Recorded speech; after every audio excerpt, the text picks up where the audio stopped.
গৌৰীপুৰ সুখাতিঘাটত এগৰাকী নাবালিকাক প্ৰেমৰ চলনেৰে পলুৱাই নিলে এগৰাকী যুৱকে। বাল্য বিবাহৰ বিৰুদ্ধে মুখ্যমন্ত্ৰী ডক্টৰ হিমন্ত বিশ্ব শৰ্মাৰ চৰকাৰে কঠোৰ আইন বলবৎ কৰাৰ সময়তে গৌৰীপুৰত পোহৰলৈ আহিছে এক জঘন্য কাণ্ড। গৌৰীপুৰ সুখাতিঘাটা গাঁৱত এগৰাকী নাবালিকাক প্ৰেমৰ চলনেৰে ৰাতি পলুৱাই লৈ যায় এটা লম্পটে। সুখাতিঘাটা গাঁৱৰ ইছমাইল হক নামৰ যুৱকজনে নাবালিকা ছোৱালীজনী পলুৱাই লৈ যায় নিজ গৃহলৈ। পিছে পৰিয়ালৰ লোকে ছোৱালীগৰাকীক উত্তম মাধ্যম দি ঘৰৰ পৰা উলিয়াই দিয়ে। ছোৱালীগৰাকীৰ পৰিয়ালৰ লোকে ঘটনাৰ সন্দৰ্ভত দাওভাঙি আৰক্ষী চকীত এজাহাৰ দাখিল কৰিছে। এজাহাৰ দাখিল কৰাৰ পিছতে মীমাংসা কৰিবলৈ নাবালিকা ছোৱালীগৰাকীৰ দেউতাকক টকাৰে মেনেজ কৰিবলৈ উঠি পৰি লাগিছে গাঁওখনৰ একাংশ মুৰব্বী। আৰু ঘটনাৰ সন্দৰ্ভত লম্পট যুৱক ইছমাইল, ভাই আশ্ৰাফুল হক আৰু সৰু ভাইক ইছৰামুল হক আৰু মোমাইক আক্তৰ আলীৰ নামত ঘটনাৰ সন্দৰ্ভত এজাহাৰ দাখিল কৰিছে। আৰু ইতিমধ্যে আৰক্ষীয়ে ঘটনাৰ সন্দৰ্ভত তদন্ত অব্যাহত ৰাখিছে।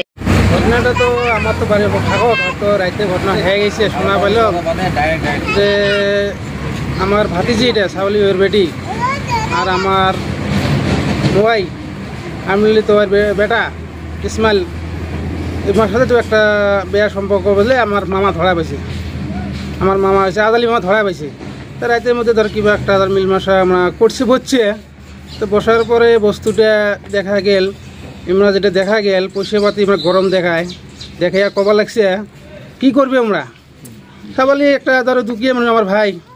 হ্যাঁ, তো ওটা হল আমরা যেটা ভাষণ শোনা যাবা লাগছে, আমার কথা হল টেকা দিয়ে আমরা এটে করবো ওটে করবো।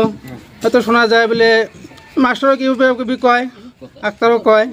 তো ওইটাই কথা হল যদি আমার মহামান্য হেমন্ত সরকার তোমরা এটা আবেদন করলাম, এটা তখন ন্যায্য বিচার। এই যে বক্সো আইনটা যে করছে এটা তখন গরিব মানে দুঃখীয় মানুষ আমরা, এটা তখন আমার নাবালক সরে ধর্ষণ করছে, এটা আমরা ন্যায্য বিচার চাই। জাহার দেওয়া হয়েছে? হ্যাঁ, এটা দেওয়া হয়েছে। কার কার নাম দেওয়া হয়েছে জাহার? এটা দেওয়া আছে আশাফুল আছে, মোটামুটি আক্তার আছে, ইসরামুল আছে, আর ওই ছেলেটার বাবা ইসমাইল আছে। এই কয়েকজন নাম, এই বাবার নাম তো দেওয়া আছে নাকি? আচ্ছা, সিহঁতে কি আপোনালোকে পইচাৰ কিবা প্ৰলোভন দি আছিল নেকি? হ্যাঁ, পইচা বলে আহিছে আশা বলে আহিছে, সিহঁতক মানে পঠাইছে, সিহঁতক আহি কৈছে পইচা 1.5 লাখ দিম 2 লাখ দিম, কেছটো উঠাব লাগে। তো এইটো কি মাছের বাজার নাকি? ইহঁতৰ যে এই কথাবিলাক কয় আজি নাবালিক সবটা ধর্ষণ কৰিছে, এইটো পয়সা দিয়ে সব কিছু কেনা যায় নাকি? এইটোর জন্য আমার এটা ন্যায্য বিশ্বাস লাগে। আমার মোহাম্মদ আদর আলী শেখ। আমি রাতের 12টার সময়, বয়স আমার 54 বছর। রাতের 12টার সময় আমি ইলেকশন সম্বন্ধে কত আলোচনা করছি গাঁৱত।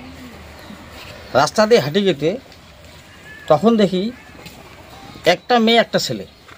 আমি তো চিনি না কোন ছেলে কোন মেয়ে। তারপরে গারগোজা দেখলাম সাবরালির মেয়ে আর আসমার ছেলে বা আমিরালির ছেলে আর কি।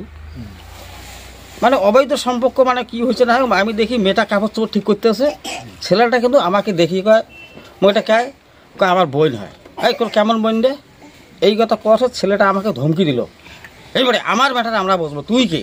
হ্যাঁ, মেয়েটা তো সারা পাশে চলে গেল চ্যাংড়ার বাড়ি, দৌড়িল চ্যাংড়ার বাড়ি, চ্যাংড়া পাশাপাশি দৌড়িল। আমি তখন আসি গার্জেনের বাড়ি আসলাম চেক করতে, দেখি তো এবারে মেয়ে বাড়তে নেই। তখন গার্জেনকে ডাকলাম, দেখি গার্জেন দুয়ার বন্ধ আছে, কিন্তু মেয়েটা যে রুমে থাকে ওই রুমের দুয়ারটা খোলা, খুলে নিয়ে গেছে। যাই হোক, মেয়েটা তখন আমার বাড়িতে গেছে। দেখুন আমি এখান থেকেই শোনা যায় হাল্লা চিল্লে, মেয়েটাকে মারদাং করলো। মারদাং করার পিছত এখানে আবার আসলো রিটার্ন, আমাকে দেখি মেয়েটা আবার দৌড়াইল, দৌড়ের পরে আবার মারদাং। তখন মেয়েটা এটি এসে ভয় খাইল, গার্জেন তুই বেঁকি নিয়ে খাড়া হয়ে আছে, পিটি মেসকে বেটি শেষ করে দিন। তারপরে দেখি মেয়েটা মারদাং খেয়া এখন কার বাড়িগুলো আমরা সকাল শুধু খোঁজাখুঁজি করি, মেয়েটা তো নাই। পরে একটা পাশের বাড়ি মানুষের বাড়ি পাইলাম মেয়েটা, পাওয়ার পরে জিজ্ঞাসা করলাম কে মারলো তোমাকে? তখন বললো যে আমার বাড়ির স্টাফ আক্তার বা দেলদার মাসা সবাই মিলে আমাকে মারদাং করে বাড়িতেই তাড়িয়ে দিল। কারণটা কি? ওনার ছেলে আমাকে রেপ করছে। News desk report, Suhana live.